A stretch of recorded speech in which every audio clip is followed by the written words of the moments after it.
Le moulin de la Rémie, site patrimonial situé à Baie-Saint-Paul, s'apprête à ouvrir ses portes au grand public pour la saison estivale.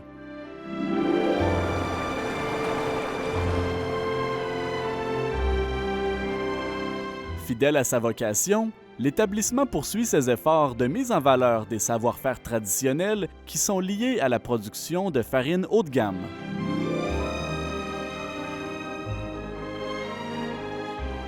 Au moulin de la Rémie, on produit de la farine par moulin de Charlevoix. Plusieurs tonnes de farine sortent d'ici à chaque jour. Puis nous, Héritage Charlevoix, avec l'accueil du moulin de la Rémie, on propose des visites guidées du moulin, fait qu'on peut voir toutes les salles, les étapes de production de la farine. On propose aussi la vente de farine en plus petit format que le moulin vend, donc des formats de 5 kg. On vend aussi des poches à l'unité, des poches de 20 kg. Puis on essaie de transmettre un héritage puis la tradition de faire de la farine sur des meules de pierre, donc les techniques anciennes, mais avec de l'équipement beaucoup plus moderne à l'intérieur du moulin pour avoir une production de farine en continu qui soit ouverte au public puis que les boulangeries puissent avoir de façon très accessible. On essaie de préserver les techniques. C'est très, très manuel. Les meuniers, ils ont une connaissance de la farine beaucoup plus élevée que quelqu'un qui travaillerait, mettons, dans une grande industrie parce qu'ils sont en contact avec le grain, avec les meules, avec la farine. C'est eux qui font les recettes, qui font les mélanges. Ce qui crée une farine aussi qui peut être beaucoup plus affinée en changeant les recettes. Nous, on propose en ce moment 8 recettes différentes.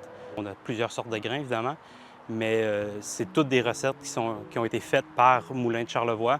Puis nous, on les offre au public pour garder des saveurs aussi. Comme on a du blé puis on a de l'épeautre aussi, fait que c'est 2 saveurs complètement différentes dans la farine.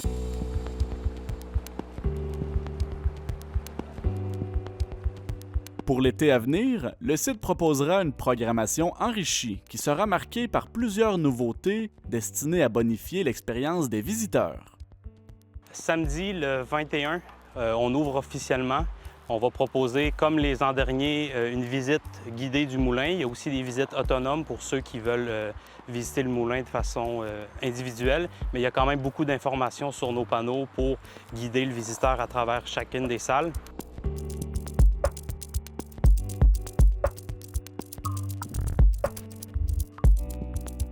Nouvelle visite interactive Oui, qui s'en vient? Oui. Comme tout le moulin a été scanné en 3D, on a fait un parcours virtuel pour avoir accès aux zones dans le moulin que normalement on ne peut pas aller à cause des enjeux de sécurité puis des enjeux de biosécurité surtout. Donc il a tout été scanné et il y a un parcours virtuel qui va aller de la zone d'ensachage, de la zone des moteurs, directement les meules. Il y a même des coupes ouvertes des meules. On a intégré des vidéos pour qu'on voit encore plus en détail parce que quand on les regarde, les meules sont obligées d'être fermées à cause qu'il y a de la production de farine qui se fait. Mais là, on a des vidéos de quand ils sont ouverts. On va jusqu'au grenier avec tout l'équipement qui sert à faire de la farine aujourd'hui.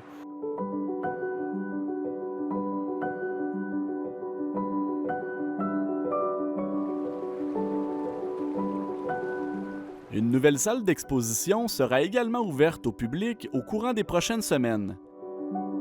L'espace présentera un pan de l'histoire du moulin de la Rémie qui a survécu à divers défis de production associés aux révolutions industrielles. C'est une exposition, en fait, sur le patrimoine beaucoup plus agricole. Donc, on a des petits moulins à cylindres qui servaient aux agriculteurs avant de faire leur production de farine eux-mêmes. On raconte aussi beaucoup le déclin des moulins traditionnels avec l'arrivée des gros moulins industriels du canal de la Chine puis du grain qui provenait de l'Ouest. Donc, on raconte cette histoire-là, puis on finit par dire, bien, nous, le moulin de la Rémie est encore ouvert. Fait que là, après, on peut aller visiter le moulin de la Rémie.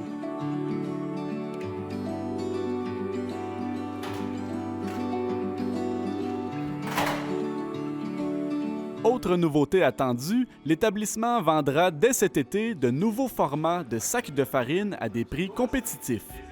La vente, elle était possible l'an dernier, mais c'était pas des sacs qui étaient emballés ici. On faisait affaire avec d'autres entreprises pour emballer les sacs. Fait que ça faisait qu'il y avait le sac, le coût était relativement élevé. Mais là, maintenant, on peut proposer des sacs à des coûts à peu près les mêmes que dans le marché, dans n'importe quelle épicerie. Donc, on va environ de 16 à un 16 kg jusqu'à, pour les farines très spécialisées, 22 24 le 5 kg. Ça devient intéressant pour les consommateurs. Hein? Oui, c'est ça. On a essayé de s'ajuster à plus ou moins 1 $ des prix des marchés qu'on a pris dans les épiceries ici. De nouveaux aménagements pour mieux accueillir les visiteurs sont également sur le point d'être finalisés en bordure de la route 138.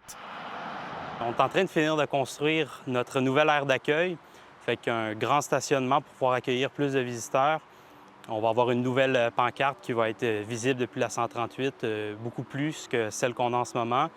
Il va aussi avoir une aire piétonne avec des tables à pique-nique, des panneaux d'information sur la région ici, la courbe de la mare à la truite, puis des espaces pour les autobus. Puis vous allez le voir aussi, c'est un petit carrefour giratoire pour rentrer. C'est super esthétique, super beau.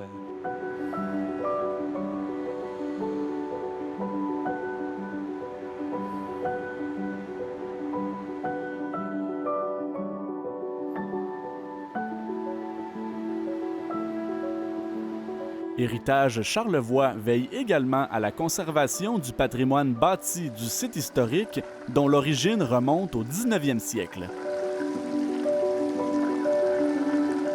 Le moulin fête ses 200 ans cette année. Il a été fini de construire en 1826, pardon. Mais il a commencé à être construit en 1825. Alors ça fait 200 ans que le bâtiment est debout. Il y a eu énormément de réparations depuis 200 ans, mais il est encore debout, on a encore une roue, on a encore des meules. Le système d'engrenage est presque le même. Il a été électrifié, évidemment, pour des raisons de production. La roue à godet, en fait, elle est esthétique en ce moment, mais on a décidé de la garder pour pouvoir transmettre encore l'idée des moulins à eau. On aurait très bien pu l'ôter puis condamner cette partie-là, mais Héritage Charlevoix a décidé de la garder justement pour préserver ce patrimoine-là bâti d'une roue à godet.